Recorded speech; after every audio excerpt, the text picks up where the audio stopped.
Okay. All right. So, at the BET Awards, Puffy was given a Lifetime Achievement Award. What are your thoughts about him receiving that award? Whoa. Before Suge Knight, should he have? Come on, let's count the music. Let's count that out. Now, if we're talking about overall businessman, being a black entrepreneur, Puffy beat Suge Knight out because of what he did with the clothing line and the liquor, the Ciroc. We counting that? Yeah. I'll give it to Puff. We talking about music, the straight being music? He shouldn't have got it before Suge Knight. Y'all say, well, Suge in jail. Suge did this. He was stealing, beating people. There's no proof, no evidence of Suge. Even Das in his interview say, oh, we was getting paid well. Suge took care of it. He paid. I always said we messed up by not death row. Y'all don't like when I say we, even though y'all don't know how much I helped with death row towards the end. But anyway, but you know, if we're gonna count music sales, no way should he been getting it before Suge. Y'all gotta remember, this is a man connected to a murder. This is a man that was on trial before, and Shine did 12 years for him, and J Lo, he should have been in jail too, as well. So if y'all want to compare that to, that's why Suge ain't getting one and he shouldn't get one, then okay. But I think Suge deserved one, and his run in the music and selling music was a lot longer than Bad Boy Records. I don't know if Dre got one. Dr. Dre got one. I'm pretty sure he has. But if he hasn't got one, that's a travesty as well. Because Dre should have got one. Snoop Dogg should have one. Suge Knight. Puffy, if we just talking music. But that's my question. Okay, now that y'all gave Puffy one, y'all gonna give Suge one next year? He can accept one from jail. he could accept one somehow. If he was dead, y'all give him to people that's dead. So y'all can still give him one. BT need to just think about that if it's just about music. I don't know if it's because of your overall success or music only, but has anybody had a better 10 years than Suge Knight other than Dr. Dre? Jay-Z probably now, but I wouldn't say no Jay Prince. I wouldn't say no Irv Gotti. What other black guy that y'all want to Master say? P, but he You only know had a couple of years as a high run in his label with No Limit. who? Oh, Master P. Master P changed the game, though. And so, y'all know I like Master P, even though I call country jokes and stuff like that. But, yeah, Master P is another good one. Baby and Lil Wayne and them. So I'm just saying, Russell Simmons, I'm sure he got one by now. But y'all don't know. That was Leo Corn's show. Russell was just a front man. Leo ran that, him and Kevin Lyles. So, but yeah, Puffy did a great thing. Puffy did something nice at the BET Awards. I don't like how Faith came out there looking, and we ain't gonna talk about how somebody came out looking, cause I know Lil Kim saying the reason why she so addicted to plastic surgeries is because of domestic violence. So I don't want to get into that too much or her domestic abuse that she take, but man, she looked like a blow up doll. She looked bad. Little Kim, somebody need to get her some therapy quickly, cause she's trying to look like a Jackson, and she messing herself up. But uh, but yeah, I can't hate on Puff.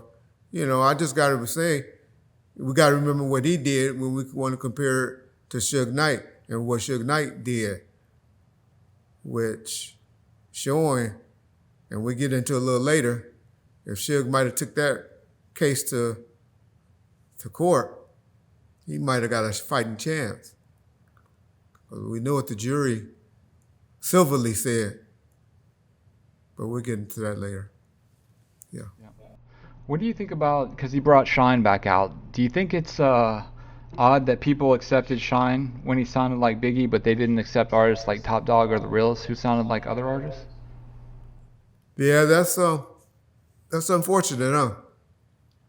How the community or they took Sean, who's was a Biggie sounded like, but they hated on Pop. Well, not Pop. On The Realest for sounding like Pop, and Top Dog for sounding like Snoop. But you got to remember, it was just everybody was hating on Death Row. It wasn't about those particular artists. It was just a hate on Death Row, because like I said, I'll keep saying it. People didn't know.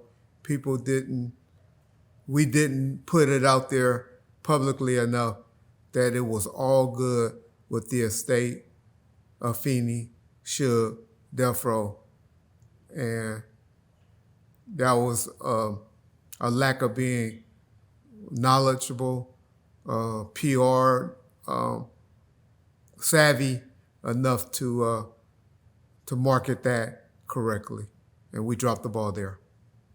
Yeah. Okay.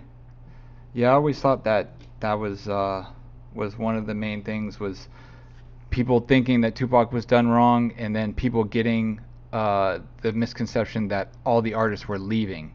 So instead of knowing that you guys kind of offloaded a couple artists like Nate Dogg and Snoop, the public perceived it as everybody was abandoning ship. So therefore, Death Row is a failing entity. It's not doing good. It was just a misconception the way I feel like the public judged it.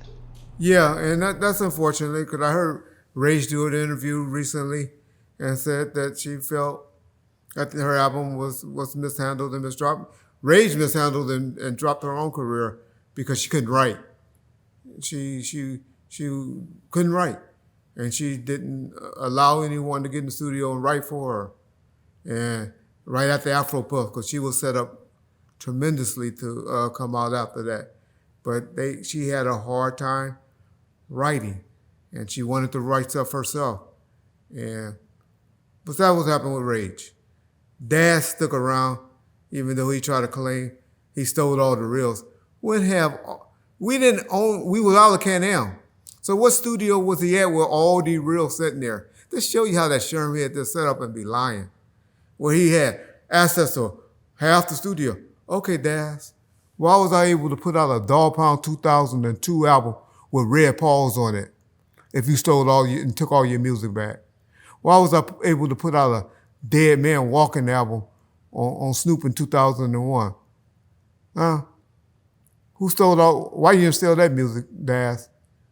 Stop lying, Daz. You ain't stole nothing. You done put out everything you had and that you had access to. And that was all the stuff pretty much found off the internet.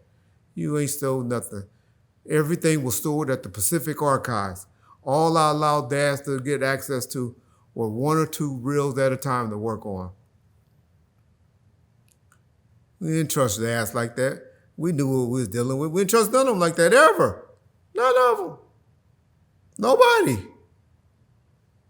She'll train me very well about how to deal with stuff like that and how the artists were. Dealing with street dudes. You don't trust them with stuff like that.